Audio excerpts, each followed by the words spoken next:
hospitality is a very imperfect science, right? Buyers are all very different, right? And I think that it's important for people going into restaurants understand service is what you're getting at 99% of restaurants. Hospitality is that feeling you get as you walk in or you're leaving where you're like, wow, that was exceptional. You chose to spend your money at our restaurant. The answer is yes. And I'm going to figure out how to make it happen. Tell me about your journey to where you're at now as far as restaurants go, or even if it goes before that. Yeah, I mean, I'll truncate it a little bit, but obviously grew up in hospitality, worked at a golf course, like little things like that, worked in the kitchens, bar, but really got my start in hospitality at Roost Chris Steakhouse in Ponte Vedra Beach, Florida. And that was my first real introduction to fine dining experience. I had worked at Applebee's and some of those local places or mom and pop shops, but Roost Chris really rooted me into what an experience looks like. Again, that has evolved over the last 18, 20 years. But that was what really I dipped my foot in, and I fell in love with curating an experience for people. And I used that as a foundation as we started to grow our own business. I did Roost Chris for 4 or 5 years, went through the management program and stuff like that. But I got out of the industry for probably 7 or 8 years and got into sales.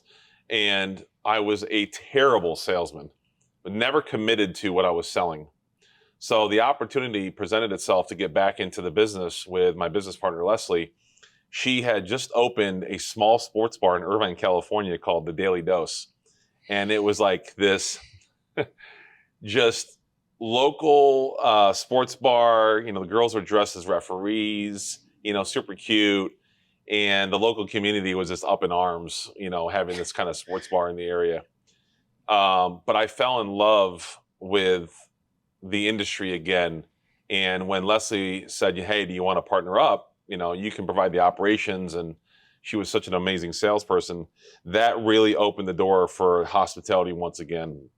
And that evolved into eventually what would become Boscat Kitchen, which was we saw a need in the local market to bring a little bit of LA, San Francisco, to Orange County. Orange County was always a couple years behind. And some other restaurants were starting to do it in the area and saw a tremendous amount of success. So we said, how do we bring a concept to the local Orange County market, but we do it without the pretentiousness, without the mixology BS, something that's approachable but unique. And that was really the beginning of our hospitality group, which was Boscat Kitchen in Newport Beach. And that kind of just blossomed from there. I love that. Wow, that was very truncated. I feel like you're leaving out a lot, but that's cool. And I love that to open up a restaurant, you were like, where's the need? Versus like, I have this idea and I want to make this cool concept. I want to do this, just something that you're excited about. I'm sure you're excited about Boscat and in general, but you were like, where's the need here? And you found a need. And I think that's why part of the reason why you're so successful, or Boscat's been so successful. And it's still it feels like it's still ahead of its time when I go in there.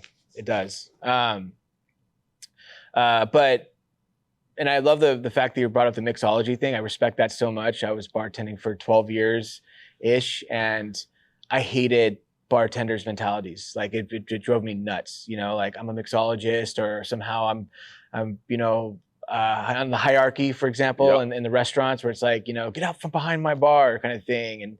And I hated that mentality. And people would come up to me like, do I refer to you as a mixologist? And I'm like, no.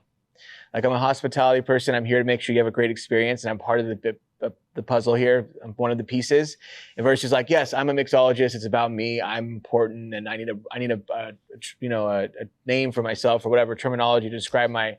I've never been a big fan of it, so I really respect that. But with Boscats, what did you see that worked the most in your opinion? Like, what was like a point where you're like, I have something really special here? Honestly, piggybacking what you were just talking about, what I've learned in the hospitality industry is that everything is on a pendulum and it just swings in these erratic, ways. And I think initially it's really easy to jump on that trend, and you just jump on that and you ride it for a while. But then you realize, right, it's not very authentic, and that trend kind of comes and goes. And then who are you again?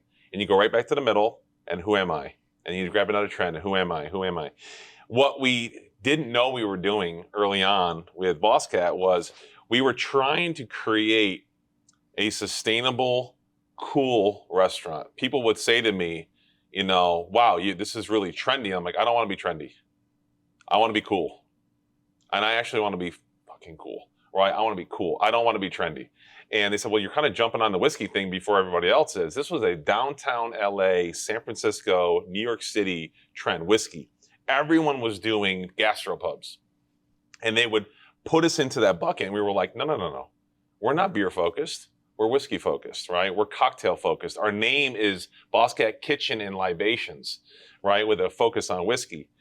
What we did right, that I don't know if we were intentionally doing it, was we found bartenders who had great presentation, bartenders who had great personalities, who also made a good cocktail. Not the cocktail, and I hope they have a good personality. It was personality focused that made good cocktails.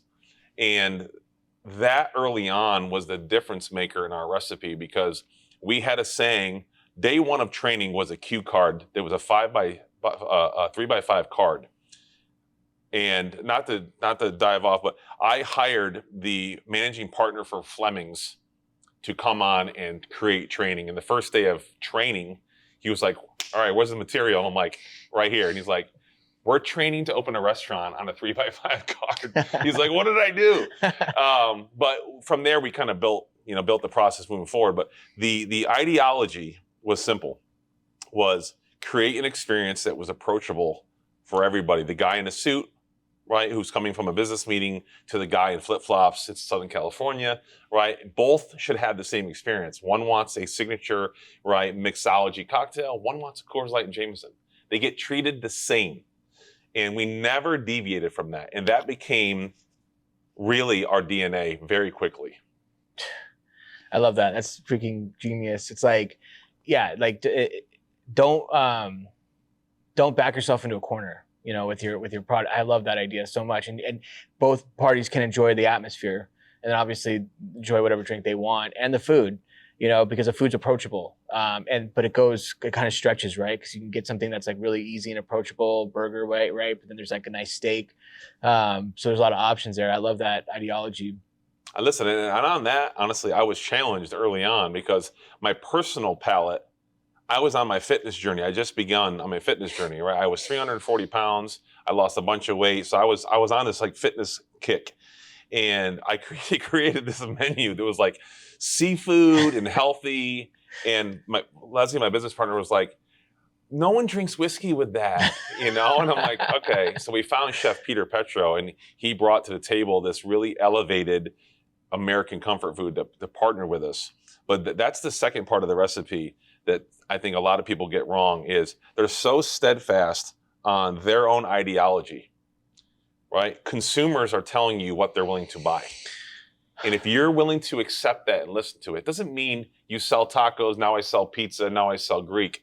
It just means, like, in this space, right, what works and what doesn't. And one of the things that we've done really well is constantly pivot, little pivots, to make our menu more approachable. We're going through that right now. We're in going on to year 11. We're doing that now. We're making a fundamental shift to our restaurant to be more approachable, even though what we've done has worked, right? And too many people don't do that. They're stuck on their ideology and they don't move off it. And then they wonder why their business is going. Yeah, and in those situations, they blame the client or the customer, or the guest. And that blows my mind. That's that ideology, and I've seen it before. And I told you I've worked in Laguna Beach for a long time, and I would see multiple restaurants from LA, multiple highly successful restaurants. Katsuya is one of them. It's huge. Tortilla Republic, Rockin' Fish. They would come in and they're like, hey, we freaking killed it in LA. We have high-end clientele. Now we're going to go to Laguna Beach, which has one of the most richest per capita incomes, wealths, and we're going to kill it here. But they weren't willing to change and realize that, like, Laguna Beach is in LA. They're going to have different needs and different wants. And so they come in and they go, no, we want it this way. Tortilla Republic, we do not give chips and salsa out. You have to pay for it. Okay? Oh, can we get you? No. And they were like, no, no, no, no, no, right? Katsuya, same thing. You couldn't have flip-flops in Katsuya. Not allowed to wear flip-flops. You're right across the street from the beach. Yeah, unreal. It's stuff like that, and Rock and Fish is just overpriced, and people didn't want what they were serving, and they weren't willing to change it. They weren't willing to change and adapt, and they all went out of business within 2 or 3 years. And that's like to be a corporate, a corporation and have that funding, and that means you have to be losing a lot of money fast to be closing down in 2 or 3 years, where they're like, this is just not going to work. It's hemorrhaging money basically, and so you have to adapt. And we talked about this before. I worked at a place where like no ranch, but yet hundreds of people, not hundreds, but multiple people are asking for ranch every day. It's like, you got to then give them ranch. Just listen, you're right. You don't have to just change everything on the menu. If someone says, I wish you had tacos, doesn't mean you put tacos on the menu. But if people are asking for ranch, give them ranch, right? Like, just those little tiny tweaks, but they're telling you what they want. Like, and you have to listen to your servers and your bartenders, because they're the ones probably complaining about it, saying, people keep asking for this and we don't have it. How do you overcome, and this is something we still deal with, and you and I have talked about this off camera before, there's still an inherent fear that if I make this adjustment or I change this, right, that's going to become the status quo, or that's going to become, now we just keep changing everything because every consumer, right? And then who are we? I fight this battle every day, right? We've got to be flexible to consumers, but I still share a little bit of the fear too, that if I do it this one time, then I have to do it again and again and again. Where is my true north? Like, where does it go? I still have not necessarily figured out the Rubik's Cube on that, but my flexibility to it has really opened, because consumers now, definitely post-COVID, are so much more educated on what they want. They don't come in anymore and scan the menu. They've already looked at the menu online. Yeah. Right? So that flexibility has got to be embedded into the experience before they even walk in your building. And those are fears. In the age of criticism, you get criticized for everything. I get criticized before they walked in a restaurant. 1-star review. I didn't like the valet. I'm like, the valet's not my company. I don't have any control over that. You couldn't control it if you wanted to. Yeah. That's hilarious. And that I think you kind of nailed it though. I think it is just always an evolution in a way. Unless you're that Michelin star, restaurant where you're, hey, this is what we serve and it's a piece of art. Like, you're always evolving. And I saw this interview with a chef who had gotten multiple Michelin stars, and he said that it was a fun evolution up until they got the Michelin star, and then they got the Michelin star, it became a robotic day-to-day, like, I have to perform this every single day to keep that Michelin star. And he's like, I hung up my apron when I walked away. I was like, I don't want to do this anymore. So I think it is partially just always an evolution. I think that's what it is. And I again, like a slow one, like you've kind of encountered, right? Where you're slowly doing things. You're not just like, oh, you want that on the menu? Done. That done. But I think you're just listening and you're evolving, and it's working. Obviously, you've been in business for 11 years. I think that's puts you in like a 10 percentile, of restaurants owners. So, and multiple locations on top of that. So you're obviously doing something right. It's just funny because it's like, there's just never an answer, right? Yeah. It's never just like you can't just, someone's like, a friend of yours is starting a restaurant, and they're like, what do you think? What do I do for the menu? You're not going to be like, here's how you do it. I'm going to tell you right now. You're like, dude, just freaking duck and bob and weave, like, as best you can. Well, that pendulum, that we talked about, I have multiple friends that have won a James Beard Award. They're up for a Michelin star. They're up for a James Beard Award. They're in that category, which is like very chef driven, very fine dining. And I've had multiple conversations with them, and all of them are more curious about what I'm doing, right, than I am of what they're doing. Because they're like, honestly, I just want to make a great sandwich or a great burger, right? Or something really fast casual. Because to your point, once you've gotten that accolade, the expectation is that stays there. And then the creativity kind of dulls off because you're so focused on like, I got to do this well. Yes. And I just want to make a great sandwich. And when my buddy told me that, I was like, here comes the pendulum. I just want good food. Yes. Consumers just want good food. I talk about this all the time, and I agree with you 110%. You're right. That's it. People are like, what's this, how do we make it successful? What's the key to success? First of all, just give them good food. Don't try and overcomplicate it. People, at the end of the day, sure, like I'll go in and try some like kimchi, macaroni and cheese, something or another, right? There's grilled cheese soup dumplings. I'll go try those out once. I'm not going to go there every day or once a week to do that, but I will go once a week for a good burger. I will go once a week for a good steak with mashed potatoes on the side. Like that's all I need. There's like garlic butter on top, whatever. I don't need anything overcomplicated to come in here and enjoy daily. What I do need is elevated hospitality. I need to know that I'm going to get the same thing every single time. It's going to be elevated and I'm going to like it. Yeah, so you're 100% right about that. Like it's just like, same with the drinks. You brought that up earlier and I'm like, so I worked at a place in Newport Beach, but they were very popular and it was like, they were trying to it's like 4 deep at the bar. Yeah. Okay. And they're trying to overcomplicate the drinks. Okay, we got to make it everything from, and I'm like, let's batch. We need a batch. You guys are 4 deep. You can't even keep up with, you can't put enough bartenders behind. There's not enough wells. So we have to do with what we can with 4 bartenders and we're 4 deep all day long. Okay, we have to make drinks fast. We got to pre-batch them. No, we got to make them from scratch. People have to see it. I'm like, no, they don't. They don't.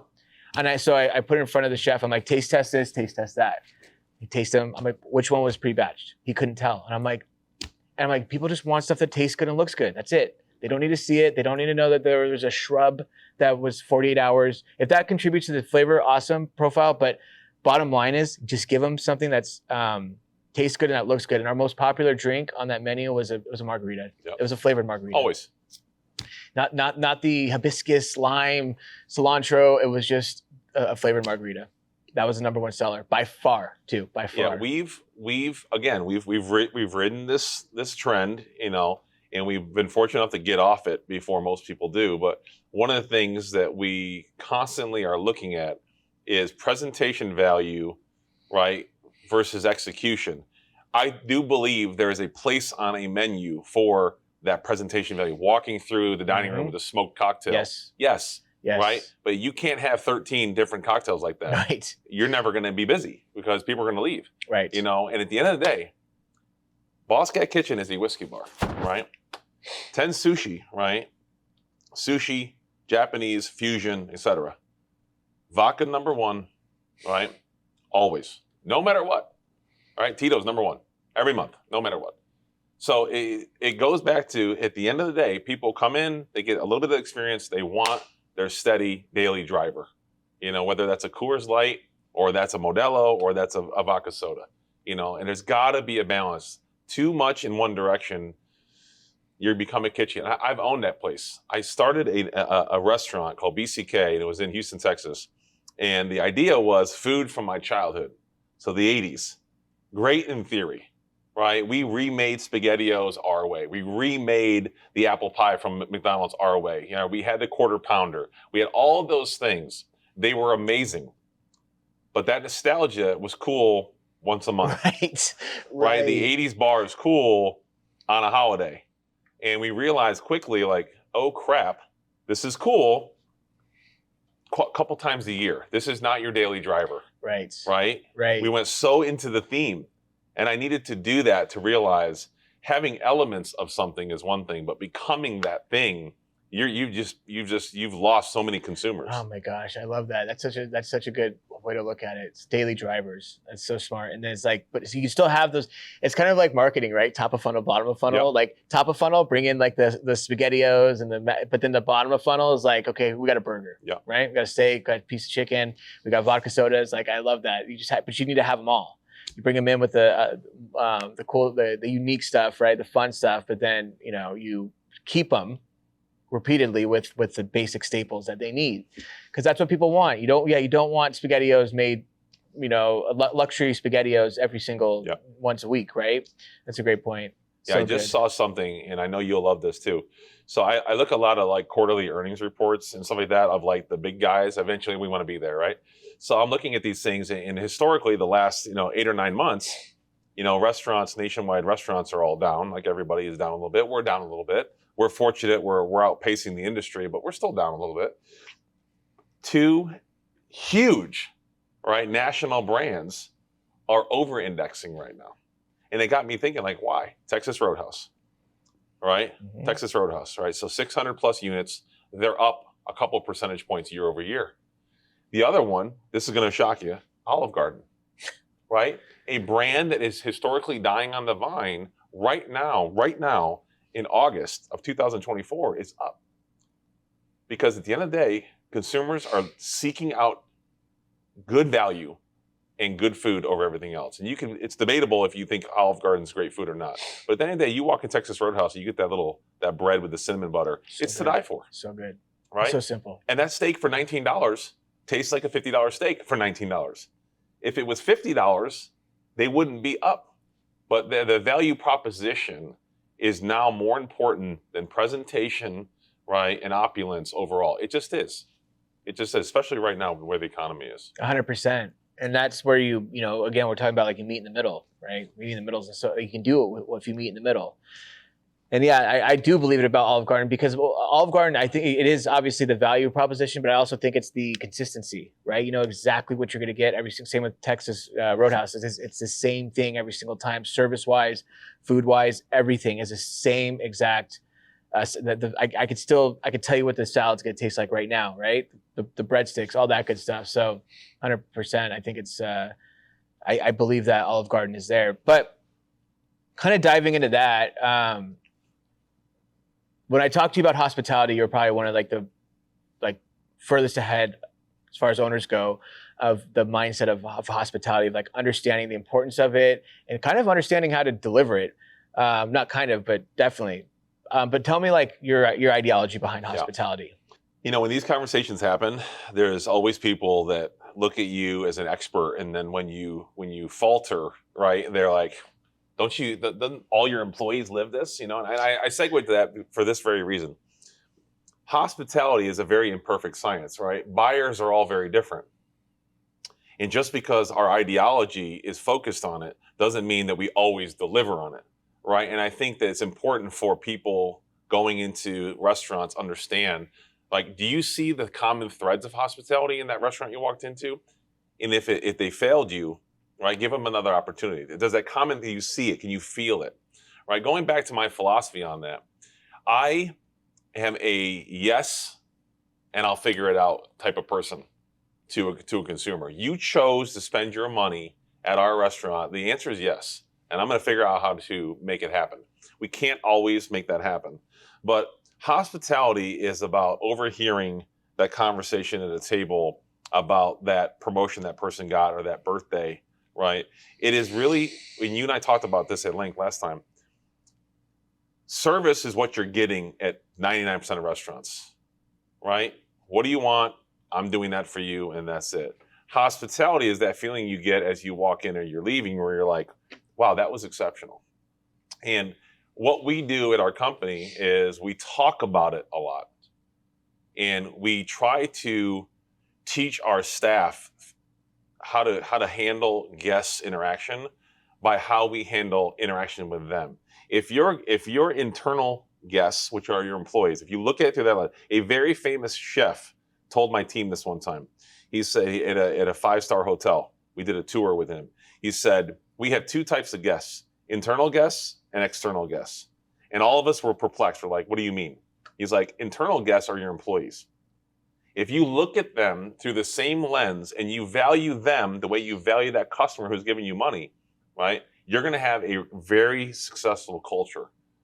And we, that day, helped shape a lot of things in my head to focus on culture, focus on taking care of the employee, treating them like a paid guest walking through the door every day. Show them that value. If you do that, they're going to be happier at the tables. They're going to want to push your message better. So we've changed our focus from the guest really to our internal staff. It's creating a training, something that you talk about all the time. This is why I always love your content. Training them better on who we are as a company, not just the food and beverage, but who are we? What do we stand for, right? When you see that little girl at the table and you bring her dessert around the house, or you hear about that promotion and you slide them a cocktail, whatever it is, we empower the employee to do that because that is the difference maker. If they're constantly waiting for you to tell them what to do, that's not hospitality. And you and I have both been on both sides of that. You know, a great server is who I come back for. That's who I come back for, right? If the food is good, great. But if the server or bartender wows me, I will go out of my way for that person. You know, and if you can master both of those things, you have a loyal customer for life.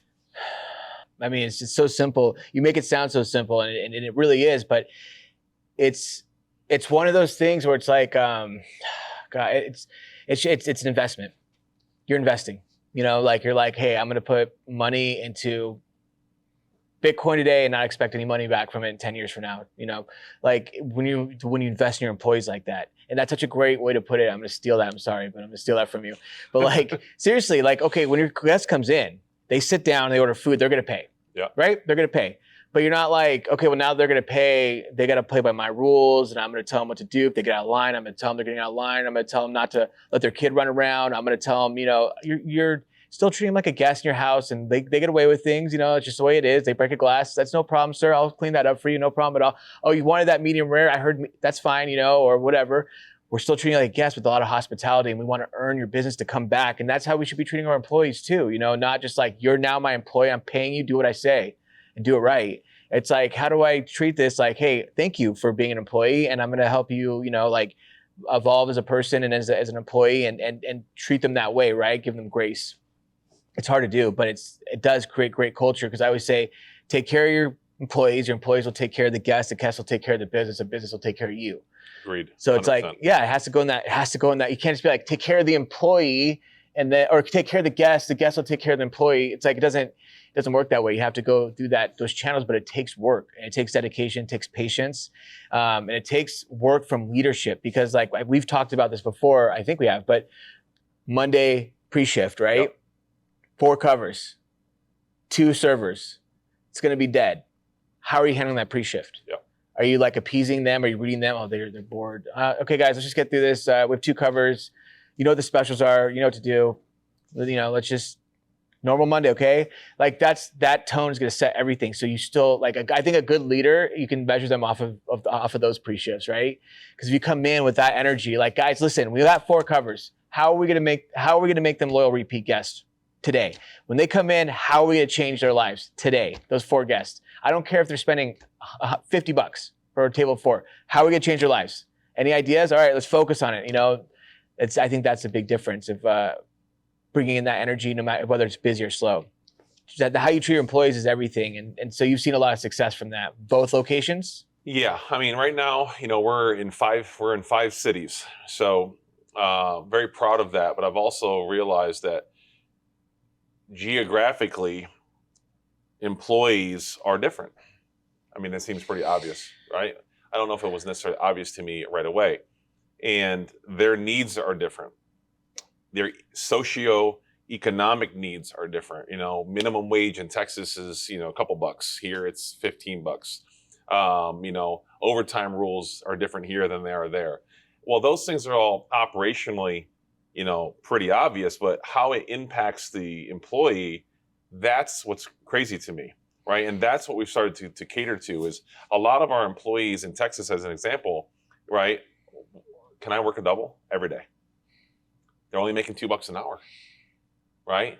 They only eat what they kill. So culturally, a little bit different. People's love language is different. This is something we're really focused on right now as we just opened our newest restaurant in Dallas, Texas, is half our staff did really, really well on the testing. The other half did not.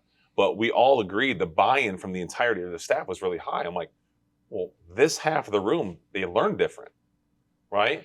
Let's put more visuals in front of these people, right? Not just rely on testing, right? And if you can empower an employee who just is afraid to raise their hand, and you give them a platform to be successful. My dad learned this very late in his career as a school teacher. Is my college professor said to me one time, "John, you can always take a makeup test." And I'm like, "Oh, I didn't know that." He's like, "We didn't ask." I'm like, "Okay. Why would you allow that?" He's like, "Super simple. Guys like you will come in here and you'll half-ass it all the way through the class, and you'll fail the test, and you'll never come back to take the retest." He made a slight at me, and he was right. He's like, "But the kid who's not a good test taker, giving him an opportunity to take it over and over and over again until he gets an A, the grade he wants, right? I'm doing it for him." That student who's willing to double down, right? My dad changed his philosophy. 40 years as a teacher, his last 5 years changed his philosophy to this and let every student retake the test as many times as they wanted. And sure enough, it proved out the kids who don't give a crap never came back to take it. right? And we've translated that into our restaurants and said, if you're willing to make the effort, right, I'll give you as many opportunities as you want. But if you're not willing to make the effort, right, you're just not the right culture for who we are, right? And employees really have fallen in love with our culture when it's around that, as we try to support you in however you learn, whatever your needs are, as long as we're all on the same page, that we're all pushing in that direction. If you all agree with that, I don't care if you're behind, right? But if I start dragging you, you better be pushing off the floor, right, moving forward. And that's something culturally that we've really excelled at. I love that. And that's what I'm all about too. I agree with you 100%. The willing are so much more powerful as employees than the talented but willing, not willing. You know, it's like, I don't care if you're an amazing bartender or you sell the most as a server, you have accolades as a server, or even worse, manager. I worked here, and here. I've done X, Y, and Z. I've had these results. It's like, but that manager is going to be more detrimental than a buster that came up as a server, bartender, supervisor, manager, and now they're a GM. They're going to be a badass, right, for your restaurant. And they moved up versus a guy who's like, oh, well, I've worked at Fleming's, I've worked at Ruth Chris, I've worked here, I've worked there, I've worked at all these great places, and I'm a master at GMing, being a GM. You want the guy who's just like, I've broken my back for you, you've given me all these opportunities, and I'm happy to keep breaking my back for you. Like, that's just so much more impactful. I've had several mentors over the last several years that have given me a lot of different things to consider. And one of the biggest ones was very conflicting. And he was sitting in my restaurant and he's like, you're busting tables, you're greeting guests, you're running food, you're on the expo. Like, that's amazing. But you got to get out of the business to work on the business. And I heard him, but that's not my recipe. My recipe is being in there in the fight with them. And I had another mentor who's like, I love that. Don't change that. Don't change that.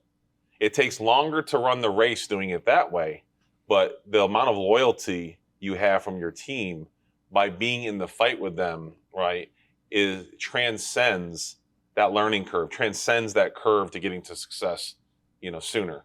And it was so funny hearing two titans of the industry give me two very conflicting things. Right. But ultimately, what works for you? For me, it's being in the I'm a blue collar guy, right? You can call me CEO all day long.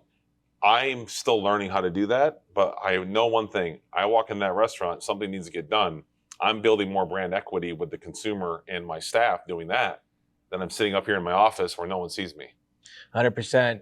And again, unreasonable hospitality, right? Where he said, he took over that restaurant, and then all of a sudden he's like, before I gave that meeting or that speech of like, I'm the new leader, follow my rules, he showed up every day. He led every shift meeting, lunch and dinner. He worked every shift side by side with them. And then after he felt like he earned their trust, and he said, by the way, I'm going to be I'm the new leader, and this is how we're going to do things from now on once you earn their trust. And I think that's 100%, because, from experience, nothing's worse than an owner coming in randomly, right? Yeah. Month in, or every month, and just saying, why is this way? Do it that way. Don't do that. Don't do this.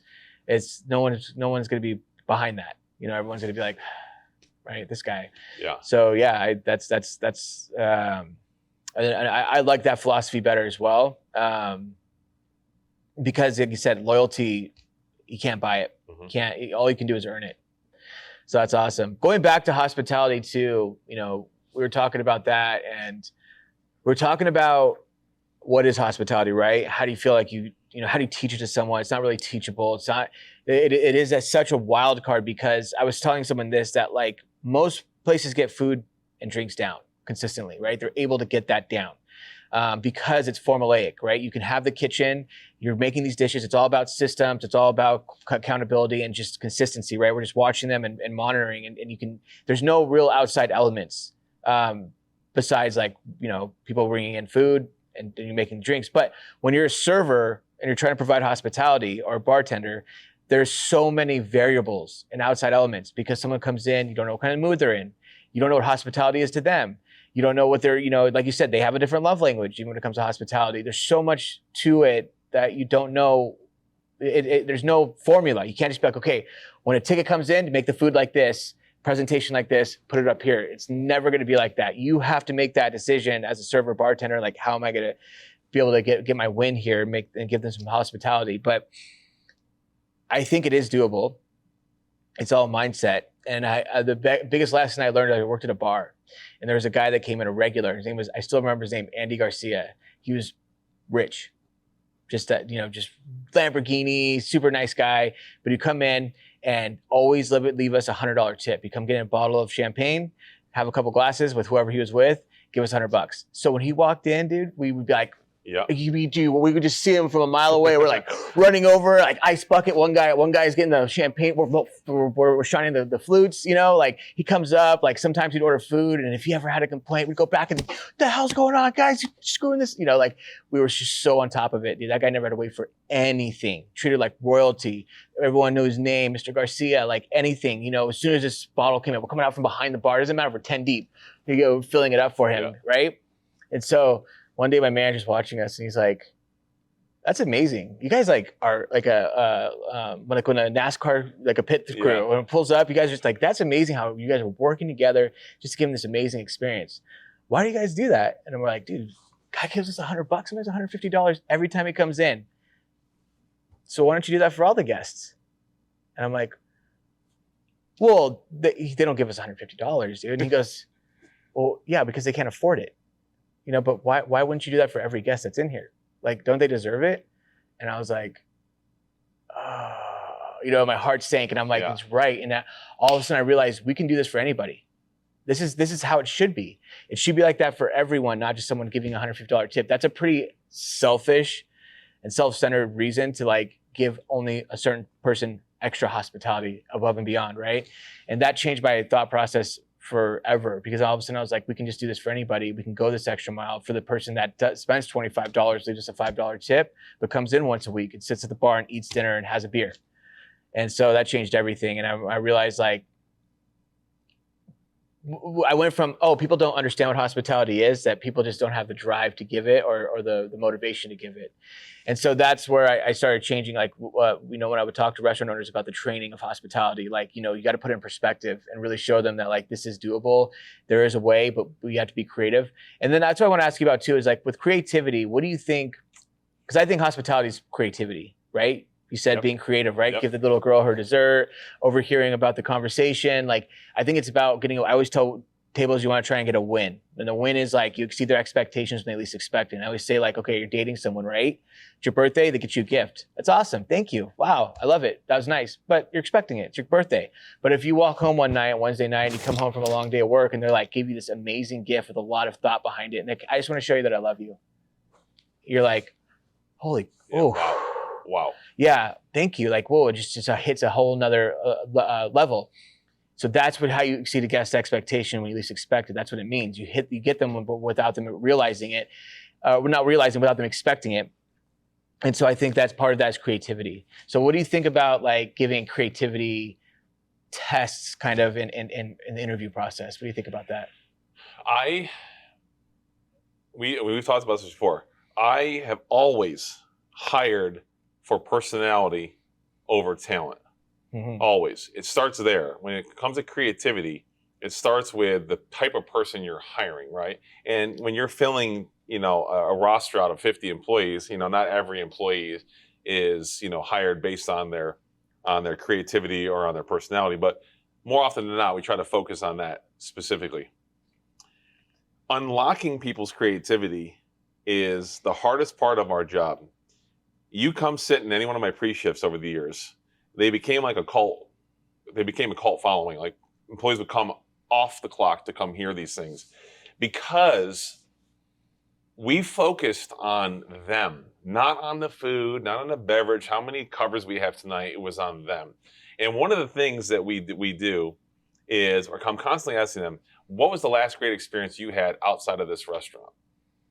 They shouted out. What was the last poor experience you had outside this restaurant? They shouted out. Do you think that translates to our consumers that sit in this restaurant? And they're like, holy shit. Right? Because they forget, hospitality workers forget, they're also consumers. The moment you bridge that gap with them and you empower them by saying, you've been that consumer who's had that great server. You've been that consumer who's been neglected, right? The light comes on. right? And then I take that a step further and I empower them and say, listen, make the experience. And we talk about something called enhancing it. It's not about discounting it, it's about enhancing it. What can we do to enhance their experience? Because that's the wow factor you talked about, right? That's that gift that we're giving them. So for me, it's about unlocking the creativity for them specifically. I don't do general, I try not to do general boxes. Try to make it very specific to the individual employee because their creativity may be different than mine. Plus, when you give them too much spoon-fed, they're only looking at that and maybe they're not seeing the big picture. So, going back to your question, creativity is really about unlocking one's understanding of being a consumer, right? But also being in hospitality. And when I've done that, I bridge that gap with them. It's amazing the type of experience. They'll come running up to me and, oh my God, right? We did this for that guest over there. Or they want to meet you. They heard your story. Sometimes it's just that, right? That personal connection with people. But you got to get them out of their own head. You're not just here in service to somebody. You're not in servitude, right? You're not.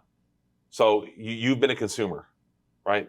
Always have that mindset when people sit in front of you. And we've seen tremendous success from that. Yeah, I agree with that. Like, what do you want? What do you want as a consumer? And also you can use an example because I tell people, I'm like, if you can give actual hospitality, you'll be ahead of 90% of the restaurants. You as a server you'll make it better than 90% of the restaurants. You don't have to just listen to me about that. What was your experience from the last 10 new restaurants you tried, or last 5 or 4? What did you want? It's like, oh my God, if they just like are halfway polite, it's a win. It's like, so what if that person actually like went above and beyond and made you feel like you're VIP, like even though you weren't spending that much money, you were very, very important, and they're excited to serve you, and they did something special for you. Like the lady at this donut place by my house, like she gives you donut holes, right? You buy stuff and you're like, you didn't have to do that. Thank you. It's just like little things like that are so minuscule. It works so well. But and I agree, it's like unlocking it, and so funny when you bring up the like not spoon feeding them, because I went to in Australia, they don't get any cash tips, right? No tips. There's no tipping out there, and so they basically work for minimum wage out there. It's pretty close, and they're like badasses. It's crazy. I was like 17-year-old girls in high school taking eight table sections like bosses, and I'm like, how do we teach this out here? But anyway, so I was giving them a pre-shift and I'm explaining a win. And I tried to give them an example. And I told you this before, where I had the salsa at this restaurant. I loved it. The girl at the end, she brought me a big side of the salsa, free of charge, just told me, enjoy it later.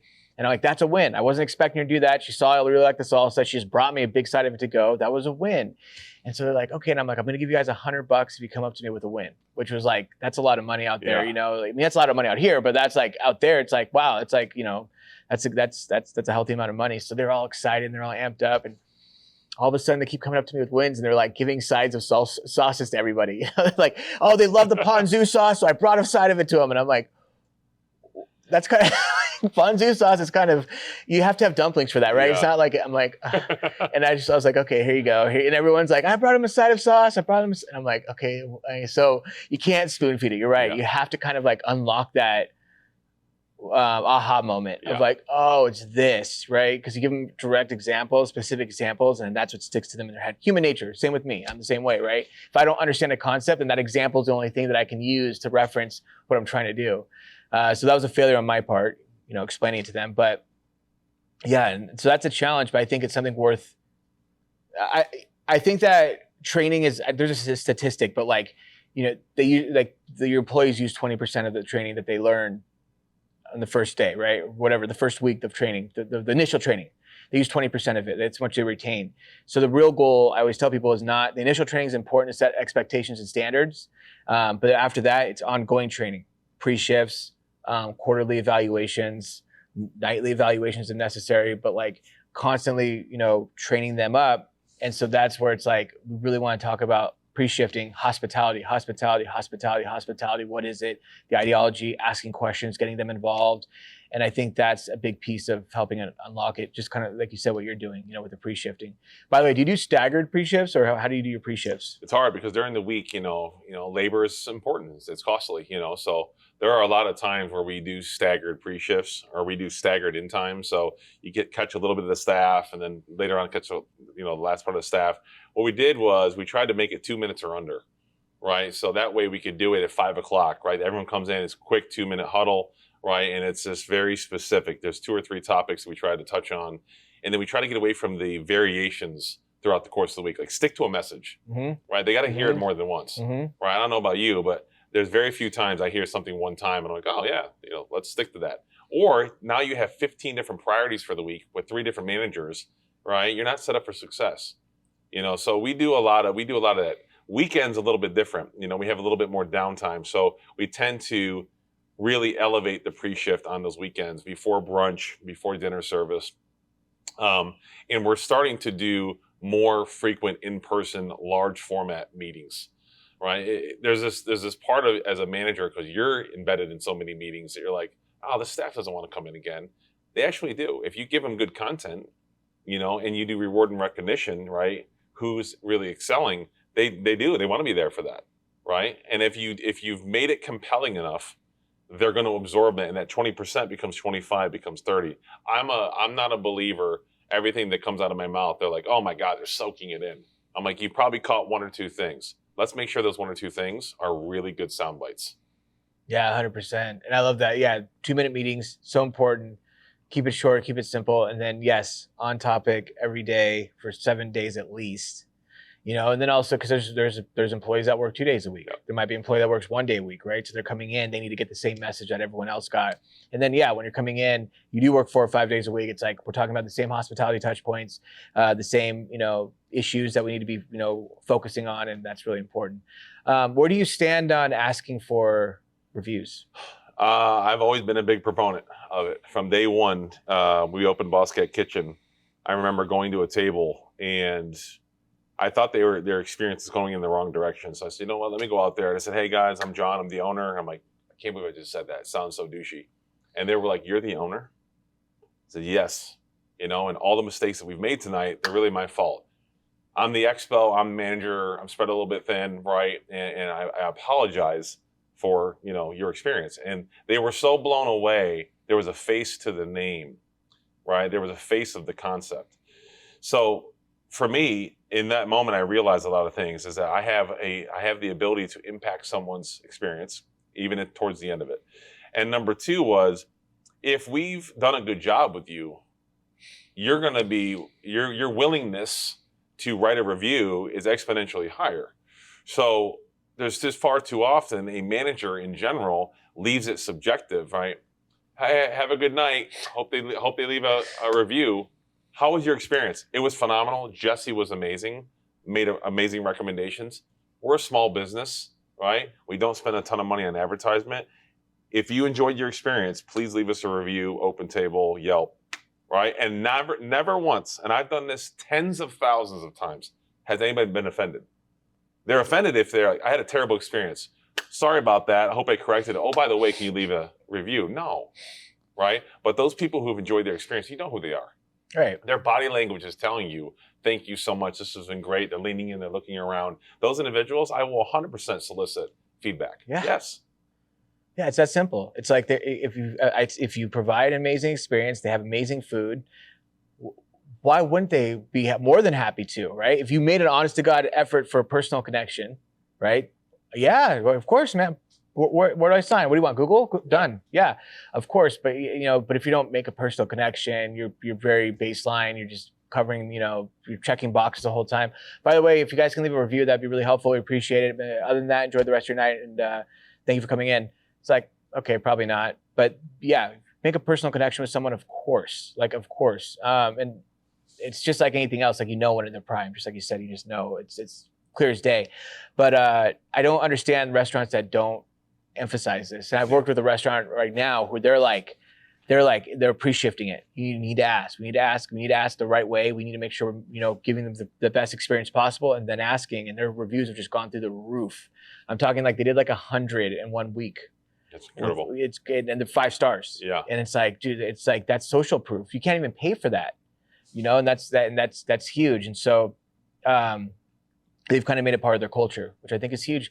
The future is now, right? Like, this is what it is. People look on Yelp, they look on Google, they decide based on reviews, and it's not and it's like 4 stars is a minimum, right? That means it's like could be borderline not good. Yeah. You know, so they're looking for 4.5, 4.6, 4.7, 4.4, whatever it is. Like they're really, really tough on it. It's like if they're looking at 2 restaurants, they're going to go with just, hey, I'll just take the one with more high reviews. That's it. So it's just, I always tell people to focus on that. But it blows my mind when people are just so apprehensive about it or think that it's like cheesy or not classy, whatever. But yeah. So you opened Boscat. Yep. What was your motivation behind 10? It was next door. I'd love to give you some big, some big success story how it came up in my mind and all. No, it was next door, and my best friend owned it, and he was struggling. He's like, I'm not a restaurant guy, and I see what you're doing next door, and could you help me out over here? And I said, sure. I just took the Boscat formula, I dropped it into 10. And I learned quickly that you don't treat 2 kids the same way. There's this, big brother, little brother, there's differences. Fundamentally, the structure helped, but there was too many nuances from a super casual environment to a little bit more of a sophisticated environment that weren't connecting with the consumer. So then it became really fun for me because I said, this is an opportunity for me to test myself and see how far I can stretch my hospitality. And, when Leslie and I dove into it, we realized very early on that there was something special here, but it had to be treated and nurtured differently. And once COVID happened, we realized very quickly that we had a rocket ship on our hands because as Boscat Kitchen slowed, everyone can make a burger at home, cook a steak at home, make a whiskey at home. No one's making sushi at home. That is a dangerous proposition, right? Cutting fish yourself. And Chinese food is the number 2 fast casual in the world. So we said, wow, we had something special here. So we did was we took the concept and we reformatted it. We went smaller. We took the aesthetics through the roof with the same quality food and beverage program that we had before. And honestly, we're well on our way to something very, very special because too many sushi restaurants are geared towards one thing or the other. Like you got the Nobus of the world. It's about this elevated experience, right? A lot of people can't afford to enjoy that often. And then you have the local sushi guy who kills it. Great menu, but the ambiance is like, ugh. And we said, we're somewhere in the middle. And we've really been able to, I don't know about master, but we've been able to find our niche right there in the middle, which is a great experience, great environment, great food at a very approachable price point. And that seems to be our recipe right now because we have garnered a lot of interest in that brand throughout the country. Wow, that's awesome. I love that. I love tell me if I'm saying this wrong, but it's basically you're kind of framing it as like an affordable Nobu. Correct. I love that. I love that idea because Nobu is cool. It is an experience, but 2 things: one, it's overpriced for weekly, visits, and 2, it's like the service itself is a little bit like stuffy, right? Yep. It's a little bit much. If I just want to go and just have a meal and chill, it's a little bit over the top, So sometimes you're like, dude, I get it, but like, I don't want to go through all these steps.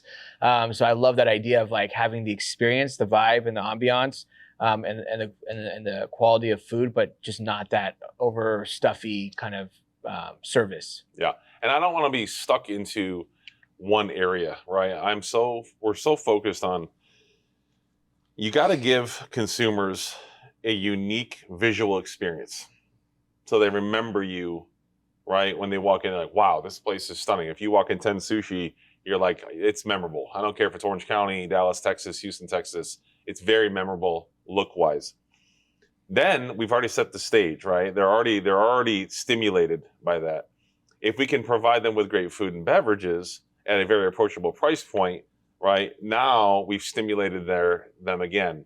And then if you've mastered the service, right? And we have a philosophy inside the restaurant, which is, $50 price point, $100 service. And it's always about trying to over index on the service component, but sometimes you fall short in those categories.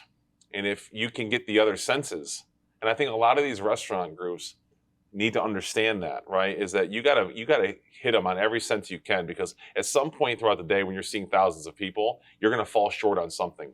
You gotta be able to hang your hat on other things. And it's a safety mechanism. It really is.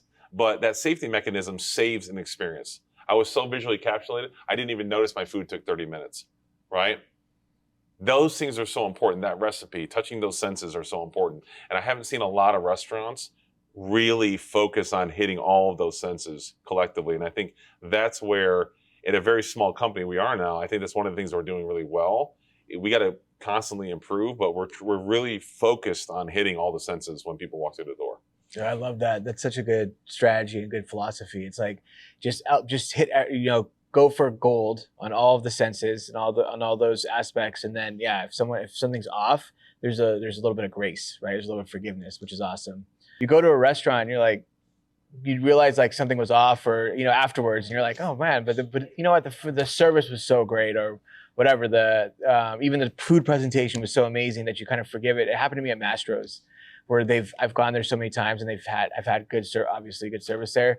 And last time the service was like subpar, but it took me like almost 3/4 of the way through the meal to realize it. I'm like, this guy's kind of off tonight. But it was just so, because I'm like, they had set the expectation so high, the bar so high, they've done it so many times. Obviously the ambiance and the food is amazing. It took me a while to kind of realize that it's like that it was off. So I think that's a really good strategy. I will only ever stay in this particular space because I think the value proposition in the $30 to $50 space, right, gives you way more flexibility to over-index for the consumer. Yep. You walk into Mastro's, you're expecting, right, you better, caviar and red carpet and everything else. And there's a lot of great restaurants that do that very, very well. The Mastro's brothers, they Steak 48, Ocean 44, they've really mastered that, the opulence of it. But I like this space because people are very forgiving in this space, but they're also very loyal. Because if you over-index just a little bit, you're outpacing most of your competitors. So that's why I really love the space that we're in. I agree 100%. That's a great strategy, because it does give you a little bit of breathing room. And like you said, you're overcompensating no matter what on other things. And if you can hit all of them, awesome. You're just going to blow things out of the water. But even if you don't, you're still just crossing your T's and dotting your I's. It's freaking awesome. Do you have any other brands right now? Yeah, we have Biblos Mediterranean, which is in Orange, right? So we in 2021, 21, we opened up Boscat Orange. And we took it over from a gentleman who had been there for, decades. His family had owned it, and it was a liquor store. And one of the things that he said was, it'd be really cool if you could somehow integrate the building, the history of the building into the concept. And Leslie and I were like, hell yeah, we want to do that. 108-year-old building, used to be a liquor store. Before that, it was this, a car dealer or a car restoration. So we went above and beyond with that particular store to really keep some of the historical elements of it. Well, during that process, across the street was this little Mediterranean Lebanese restaurant, and the owners had been there for about 35 years, and they were watching all this. And I would go and get breakfast there every couple days, and I just said to the owner, Zelfa, I said, you ever sell it, let me know. And one day, a couple months later, she just walked across the street. I'm sitting on the patio having coffee by myself. And she's like, were you serious? And I said, well, I was half serious. I don't know a lot about Lebanese food. I like it. And we had a conversation, and she's like, I was so impressed with the thoughtfulness that went into that location. I'm curious what you do with this one. And I told her, I said, right off the bat, I keep it what it is right now. I keep the history there. I think there's a great story to be told. And I would work to really celebrate your legacy here. I think that we could put some modern touches on it. And she fell in love with that idea. And then I met her son, Tim, who's my business partner now. And I just said, how about we work to modernize, but we keep a little bit of the family lineage, because there's a 35-year story here. Yeah. So we've been working on that for the last couple of years. And we're about to debut a new iteration of it that will open up mid-January 2025. Oh wow, that's rad. Yeah, that's very cool. So we're moving away from seated to a fast casual concept Love with the that. same quality products and same health, right, as the current setup. So very excited about launching that here in January. That sounds awesome. And you brought up a really good point, is thoughtfulness. I love that, like thoughtfulness. That is hospitality, is thoughtfulness. You're just being thoughtful. And I always try and, like, the first thing I try and teach people in hospitality, like the first level, is like, I always say, okay, when someone asks you for something, whether it's a to-go box or, you know, extra side of ice, side of ranch, always ask, no matter when they ask you for something, how can I take it a step further? And it's going to be hard, because if someone asks you for a side of ranch and you go, okay, well, how can I take that a step further? Mhm. That's not an easy question to answer. But if you start thinking it through and start figuring out ways to do that, to take it a step further, it starts unlocking a little bit of that hospitality mindset. But I think the word thoughtfulness is perfect, because that's what it is. You're just being thoughtful, right? There's a lot of thought that goes into it. Just like when you, the simplicity of, not simplicity, but just the mindset of opening a restaurant, right? You're putting thought into it. There's care. Yeah. It's not just like, I want things to look cool. It's like, why am I doing this? What is the purpose of this? Like, I'm sure the cages in front of Boscat's has like a story. There's a reason, right? Like, Yep. you did it, like, yeah. So I love that. So that's what it's all about. Well, I feel like I took up enough of your time, but this is awesome, man. I could talk to you for like 10 hours, honestly, about Honestly, this stuff. I don't do a lot of these because I don't feel the content is driving our industry forward. But you know, from the moment you walked in our restaurants and you and I've had private conversations, I love what you're doing. I love the message that you're putting out. I think you're helping us bring hospitality back through a different lens, you know, and I greatly appreciate that. So there's a reciprocity here, you know, for what you're doing and the things that you're doing. So I am grateful to be here with you today. So thank you. I appreciate it, and it was an honor.